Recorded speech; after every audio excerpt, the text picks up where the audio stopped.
Hello అండి. నమస్తే అండి. ఈరోజు నేను చాలా ఈజీగా బ్లౌజ్ కటింగ్ ఎలా చేయాలో చూపిస్తానండి. ఇలా అయితే ఫోల్డ్ చేసుకోవాలండి. ఓపెన్ ప్లేస్‌లు మనకు ఆపోజిట్‌లో ఉండాలి. ఫోల్డింగ్ పీస్ మాత్రం మన వైపు అయితే ఉండాలండి. ఇప్పుడు ఆది బ్లౌజ్‌ని తీసుకొని ఇలా అయితే పొడవు చూసుకోవాలండి. పైన ఒక హాఫ్ ఇంచ్ ఎక్స్ట్రా పెట్టుకోవాలండి. కింద కూడా ఒక హాఫ్ ఇంచ్ అయితే ఎక్స్ట్రా పెట్టుకోవాలి కుట్టులోకి పోయేదానికి.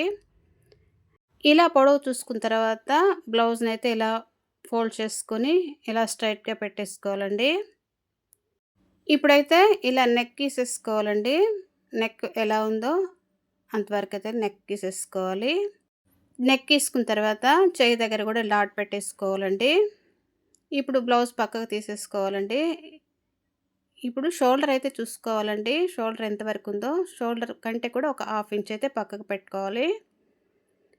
ఇలా డాట్స్ పెట్టేసుకున్న తర్వాత స్ట్రెయిట్‌గా కూడా ఆర్మ్ దగ్గర కూడా ఇలా కరెక్ట్‌గా ఒక హాఫ్ ఇంచ్ పైకి ఒకటి మార్క్ చేసుకోవాలండి. ఇలా మొత్తం మార్క్ చేసుకున్న తర్వాత బ్లౌజ్‌నైతే పక్కకు తీసేసుకోవాలి. ఇలా మార్క్ చేసుకున్న దగ్గర ఒక స్ట్రెయిట్ లైన్ అయితే గీసుకోవాలండి. ఇటువైపుకి మనకి ఒక 1 ½ ఇంచ్ కానీ, 1 ఇంచ్ కానీ మనము కుట్టులోకి పోయేదానికి ఎక్స్ట్రాగా ఒక లైన్ గీసేసుకోవాలి. ఇప్పుడైతే నెక్‌కి మనం స్ట్రెయిట్‌గా అయితే ఒక లైన్ గుర్తులు పెట్టుకున్నాం కదండీ! నెక్‌కి స్ట్రెయిట్‌గా అయితే ఒక లైన్ గీసేసుకోవాలి. ఇప్పుడు షోల్డర్ దగ్గర కూడా ఒక లైన్ అయితే గీసేసుకోవాలండి. ఇప్పుడు ఆర్మ్ దగ్గర కూడా స్ట్రెయిట్‌గా మనం పెట్టుకున్న డాట్స్‌ని కలుపుతూ ఒక లైన్ అయితే గీసేసుకోవాలి. ఇలా గీసుకున్న తర్వాత ఒక హాఫ్ ఇంచ్ పైకి పెట్టుకొని ఇలా రౌండ్ షేప్ వచ్చేలా ఇలా రౌండ్‌గా గీసేసుకోవాలండి. ఇలా గీసుకున్న తర్వాత మొత్తం అంతా కూడా మన బ్యాక్ పార్ట్ అంతా వచ్చేసింది. మనం కట్ చేసేసుకోవచ్చండి. బ్యాక్ పార్ట్ చాలా ఈజీగా అయిపోయిందండి. బ్యాక్ పార్టే కాదండి బ్లౌజ్ మొత్తం కూడా ఈ విధంగా కట్ చేసుకున్నట్టు చాలా ఈజీగా అయిపోతుంది. చాలా పర్ఫెక్ట్‌గా అయితే వస్తుందండి బ్లౌజు. ఇలా బ్యాక్ మొత్తం కూడా కట్ చేసేసుకోవాలండి. బ్యాక్ అంతా కూడా కట్ అయిపోయింది. ఇప్పుడు మనము గుర్తుపెట్టుకునే కాడికి ఒక చిన్న డాట్ అయితే పెట్టుకుంటే అలా మనం అంతవరకైతే మనం కుట్టేసుకోవచ్చండి. ఇప్పుడు హ్యాండ్ అండి. హ్యాండ్‌కి కిందైతే కొంచెం క్రాస్ వచ్చింది. ఆ క్రాస్ వచ్చినట్లు తీసేసుకోవాలి. హాఫ్ ఇంచ్ కుట్టులోకి అది వదులుకోవాలండి. పట్టీ పెట్టుకోవాలంటే 1 ఇంచ్ వరకు వదులుకోవాలండి. నేనైతే శారీలో క్లాత్ అయితే వేయాలనుకుంటున్నాను. అందుకోసం హాఫ్ ఇంచే పెట్టుకుంటున్నాను. ఇలా బ్లౌజ్ మొత్తం హ్యాండ్ పెట్టి శారీలో బ్లౌజ్ అయితే ఏస్తాను కాబట్టి నేను హాఫ్ ఇంచే కుట్టులోకి పోయేదానికి పెట్టుకుంటున్నానండి. ఇలా హ్యాండ్ మొత్తం కూడా హ్యాండ్ ఎంతవరకు ఉందో అంతవరకు పెట్టేసుకొని చాలా ఈజీగా అయితే కట్ చేసేసుకోవచ్చు. ఇలా అయితే ఒక లైన్ రాసేసుకోవాలి. ఇప్పుడైతే హ్యాండ్ అయిపోయిందండి. హ్యాండ్ కట్ చేసేసుకోవడమే. పైన ఒక డాట్ అలా కట్ పెట్టుకోవాలండి.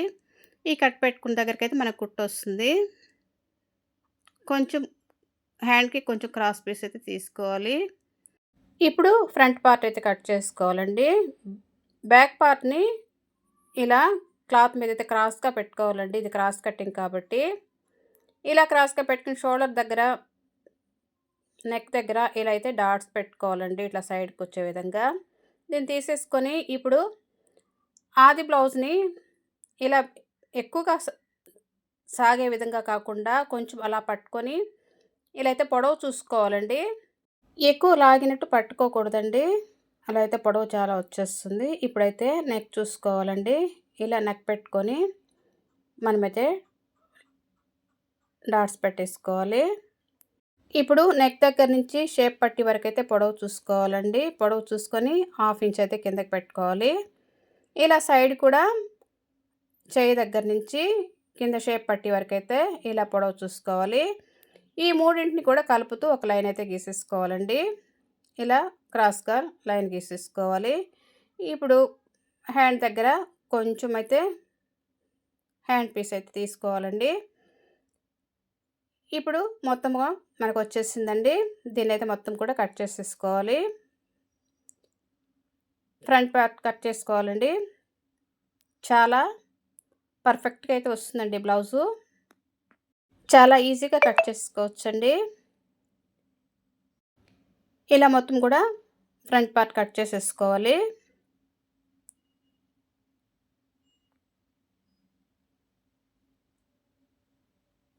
ఇప్పుడైతే నేను పై వరకే కట్ చేస్తున్నానండి. పీస్ అనేది తర్వాత తీస్తాను.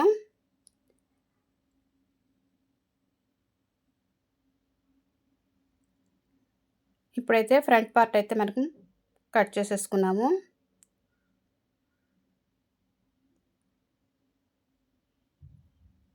ఇప్పుడు పీస్ అయితే కట్ చేస్తున్నానండి. ఇప్పుడు మనం కుట్ల దగ్గరికి ఒక మార్క్ అయితే కట్ చేసుకోవాలి.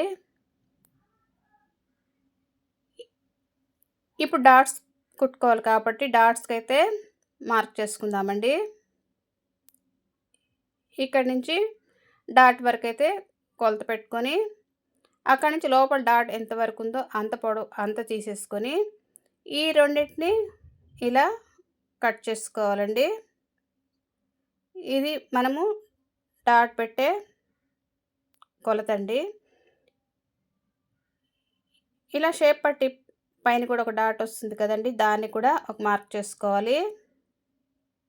ఇప్పుడు 2 డాట్లు మనకు మార్క్ అయితే వచ్చిందండి. ఇప్పుడైతే షేప్ పట్టీలు కోసమైతే కొలత తీసుకుందామండి.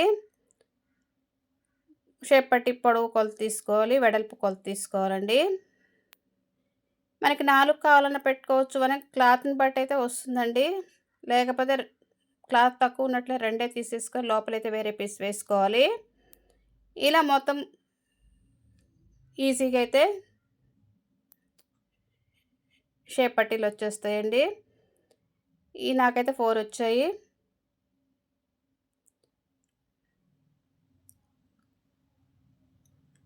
ఇప్పుడు షేప్ పట్టీలు కూడా చాలా ఈజీగా కట్ చేసుకోవచ్చు.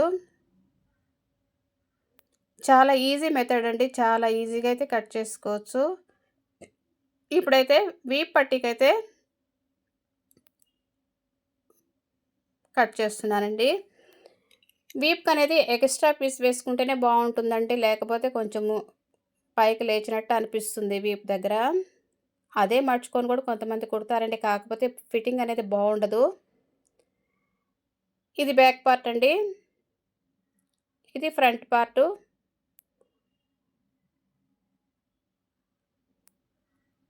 ఇది హ్యాండ్ అండి.